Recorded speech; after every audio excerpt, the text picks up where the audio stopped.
This is the story of Michael Reed, a story of loss, addiction, and redemption.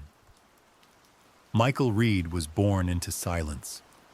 From his earliest memories, the world felt incomplete. His father was gone before he could even speak his name. His mother worked long hours, leaving behind a boy who grew up more with shadows than with people. Loneliness was his constant companion. He would sit by the window at dusk, watching other kids laugh and play with their fathers. He listened to the shouts of encouragement, the bursts of joy, and he wondered why his house was so quiet. His kitchen table had only one adult chair, and that empty chair was like a permanent scar. It whispered to him every night that something essential was missing. At school, Michael blended into the background. Teachers mistook his silence for shyness. Classmates mistook his ragged clothes for laziness. No one asked what was going on inside him. No one saw the heavy loneliness he carried. Sometimes at recess, he would sit alone in the corner, digging his fingernails into the dirt, repeating to himself, "Don't cry here. Cry when you're home." No one should see. He made it a rule, a secret pact with himself. Hide the pain, keep the mask, survive the day. Nights were worse. He whispered into the dark, "Maybe he'll come back tomorrow." But tomorrow always arrived with the same silence. The years rolled forward, and the silence only deepened. His mother loved him, but she was exhausted. She worked until her body bent under the weight of bills and fatigue. When she was home, her mind was still somewhere else, calculating rent, worrying about food. Michael never blamed her, but her absence carved deep valleys in his heart. He started to find ways to escape. He read stories of heroes, men who fought monsters and carried swords. At night, he pretended he was one of them, holding a stick as if it were a weapon, imagining himself strong, powerful, unafraid. But every morning, the fantasy crumbled. He was just a boy in a cracked apartment with peeling paint and a fridge that sometimes held more air than food. By the time Michael was 12, the hunger for escape had grown sharp. He wanted to be anyone else, anywhere else. His friends began inviting him to hang out after school, and though he wasn't close to them, he went eagerly. Anything was better than returning to the apartment filled with silence. One night, at 15, he was handed a bottle. The liquid burned down his throat.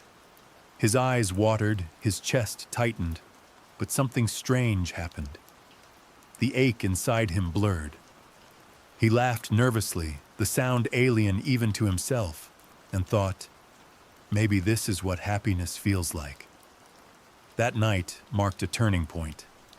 What started as a rare sip turned into weekends. Weekends bled into weekdays. Then weekdays became mornings. By 16, the bottle was no longer an escape. It was a necessity. Pills followed. A friend said, "This will take the edge off." Michael hesitated for a heartbeat, but then his mind whispered back, "What edge? There's nothing but edge. You need this," he swallowed. The blur returned. Soon, his world became fog. He stopped caring about grades. His teachers gave up trying to reach him. His mother wept silently, seeing the changes in her son. His eyes grew darker, his body thinner, his lies sharper. Each morning he promised himself it would be the last time. Each night he broke that promise. "Just one more," he whispered. "Just one more to get through the day." But the days blurred into weeks, and weeks into months. Dreams of who he might have been faded into shadows. Michael's life at 17 was already consumed. His body belonged to the cravings. His mind belonged to the poisons. He lied to his mother, to his neighbors, to himself. He stole from classmates, borrowed money he could never return, and spent every ounce of energy chasing the next high. He woke up in strange places, alleys that smelled of urine, abandoned rooms with cracked ceilings, streets echoing with distant sirens. Each time he told himself, "I'll stop. Tomorrow will be different," but tomorrow always brought the same hunger. The friends he once had drifted away. They couldn't watch him unravel. His mother tried to hold on, but she was drowning in her own exhaustion. "Michael, please," she begged one night, her hands trembling as she reached for him. He pulled away, ashamed but defiant. "You don't understand. You don't know what it feels like to be me." By 18, Michael had become a ghost in his own neighborhood. People crossed the street to avoid him. Whispers followed him like shadows. The boy who once dreamed of being a hero was now just a hollow shell. And then, one night, everything changed. He stumbled out of a rundown bar, his breath heavy with alcohol, his mind swimming in chemicals. A man stepped into his path. The man's suit was too clean for the dirty street. His smile was calm, too calm. "You look like someone who needs a way out," the man said. Michael laughed bitterly. "There's no way out." "There's always a way," the man replied smoothly. He leaned closer, his voice low. "I can give you more money than you've ever seen. All I need is something you have two of." Michael frowned, confused. The man's smile widened. "A kidney." The word struck Michael like ice. He shook his head, stumbling back. "That's insane." "Think about it," the man said, his tone almost gentle. "It's quick. It's safe. And with what you'll earn, you'll never worry again. No more debts. No more begging." Michael walked away, but the word echoed in his skull. Kidney. That night, he couldn't sleep. He lay on his mattress, staring at the cracked ceiling, arguing with himself. "It's madness," he thought. "Who would do that?" Another voice hissed back, "You!" "You would. You need the money. You need the silence. This is the only way left." His stomach twisted. He whispered, "No, I can't." But the emptiness replied, "Yes, you can. You already lost everything. What's one more piece of you?" Days passed. The idea sank deeper. Hunger gnawed at him. Cravings screamed inside his veins. Finally, trembling, he made the call. The deal was arranged. A back room, a hospital that wasn't quite legal, not quite safe. He remembered the smell of bleach, the harsh glare of lights. He remembered lying on the table, heart racing, whispering, "Don't think, don't feel, just let it end." When he woke, pain ripped through him. His body screamed. But on the table beside his bed lay an envelope thick with cash. He had traded a piece of himself for survival. Michael clutched the money, his hands shaking. For a moment, he felt relief. The cravings would be silenced. The hunger would be fed. But deep inside, a new voice whispered, "You are no longer whole. You sold yourself. Piece by piece, you are vanishing." And the night went on. With the money from the operation, Michael drowned himself deeper. The cash vanished faster than he imagined. Nights blurred into one another, filled with bottles, pills, and smoke. His body grew weaker. His skin paled. His reflection in cracked mirrors was almost unrecognizable. His mother watched helplessly. "Michael, you're killing yourself," she whispered. But her voice barely reached him.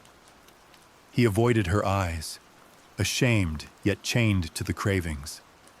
Sometimes he woke in the middle of the night drenched in sweat, clutching his side where the scar still ached. "You gave away a part of yourself," he muttered. "And for what?" "For this."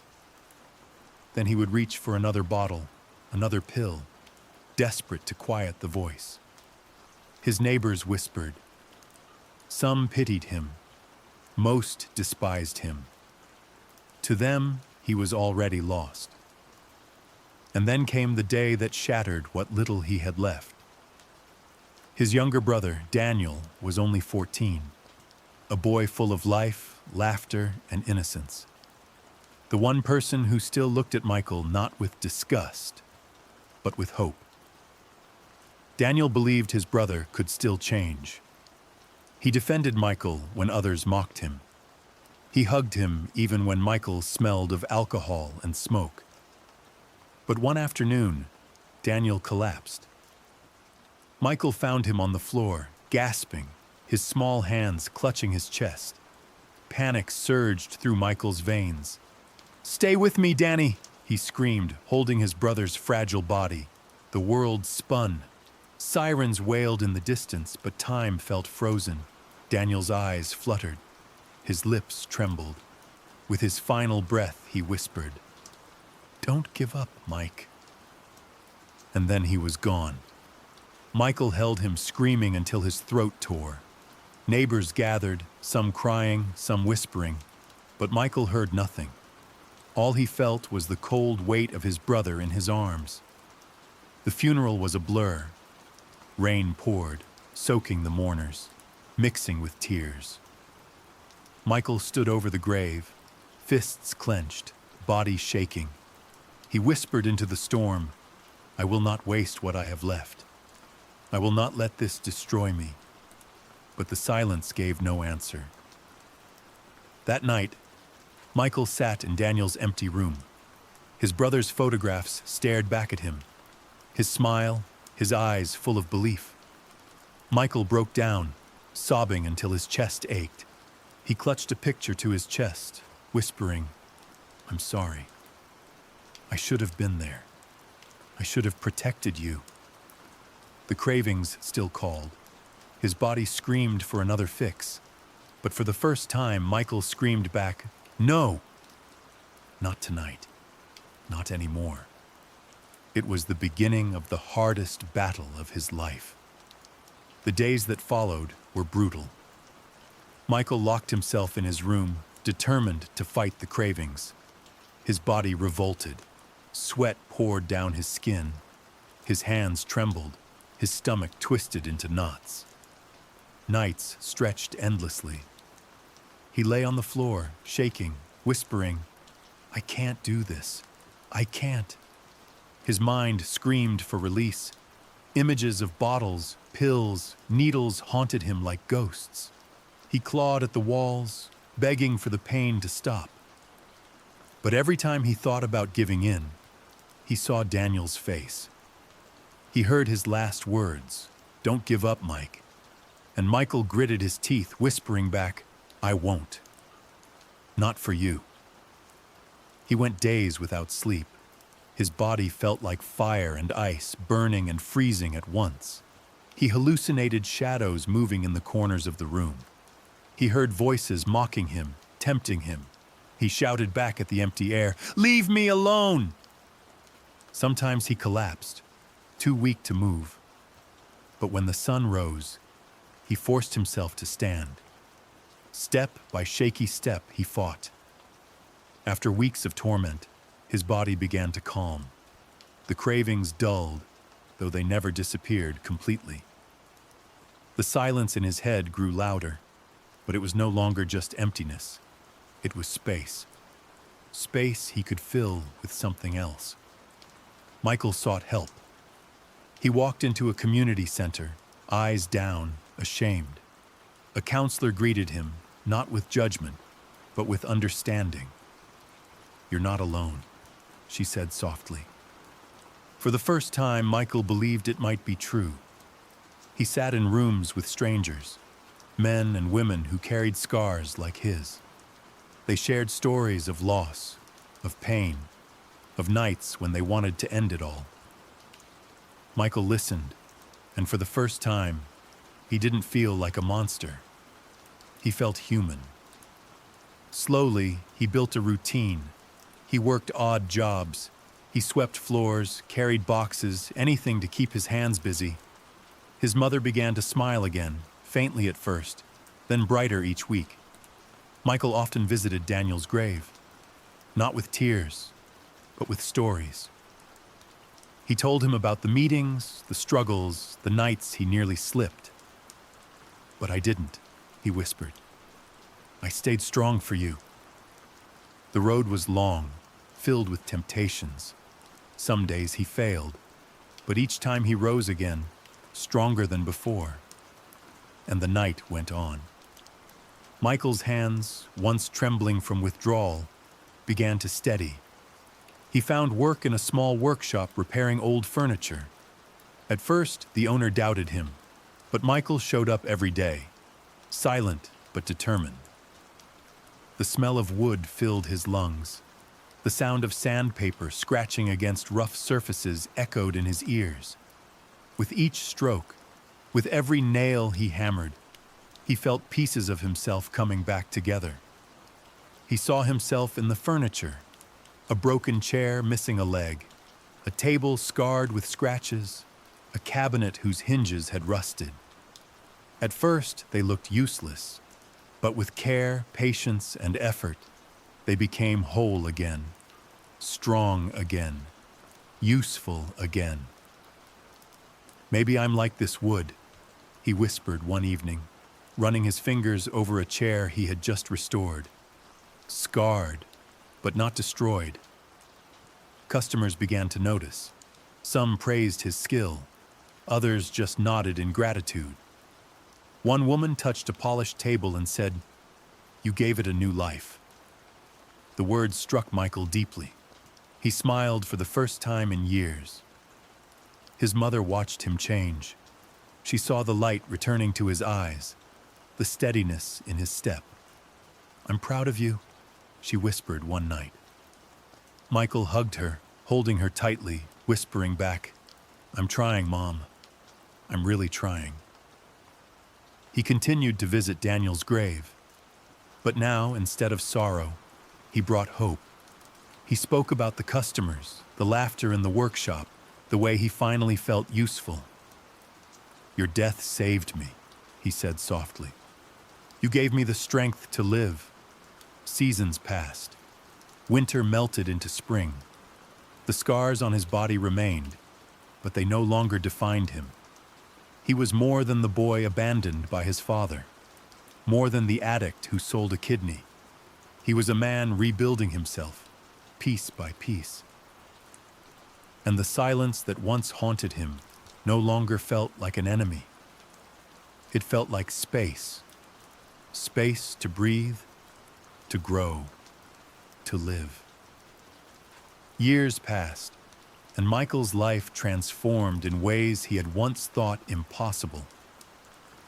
One morning, as he walked past a shop window, he caught his reflection. For years, he had avoided mirrors, ashamed of the hollow eyes that once stared back. But this time, he paused. He saw strength. He saw survival. He saw a man who had fallen to the depths and risen again. He whispered softly to himself, "I made it. Somehow, I made it." He continued working in the workshop, but his life grew beyond it. He began speaking to young men at the community center, telling his story. At first, his voice shook, but he noticed how their eyes locked onto him, how they leaned forward, desperate to believe recovery was possible. One teenager asked, "Was it worth it? Fighting through the pain?" Michael smiled, though his eyes glistened. "Every second of it. Because the pain meant I was still alive. And as long as you're alive, there's a chance to start again." Word spread. More people came to hear him. He never called himself a teacher, but to many, That's exactly what he became. His scars, once marks of shame, became proof that survival was possible. He still visited Daniel's grave. Kneeling there, he spoke not just of struggle but of victory. "Danny, I kept my promise. I didn't give up. Your words saved me." The wind rustled the trees, and though silence answered, Michael no longer felt alone. He walked home that evening beneath the glow of streetlights, the air cool, the sound of distant rain tapping against the pavement. For the first time in his life, he felt peace in the silence. And that was the story of Michael Reed. A reminder that even the most broken can rise again. His journey shows that no darkness is permanent, and even in the silence of despair, hope can still be found.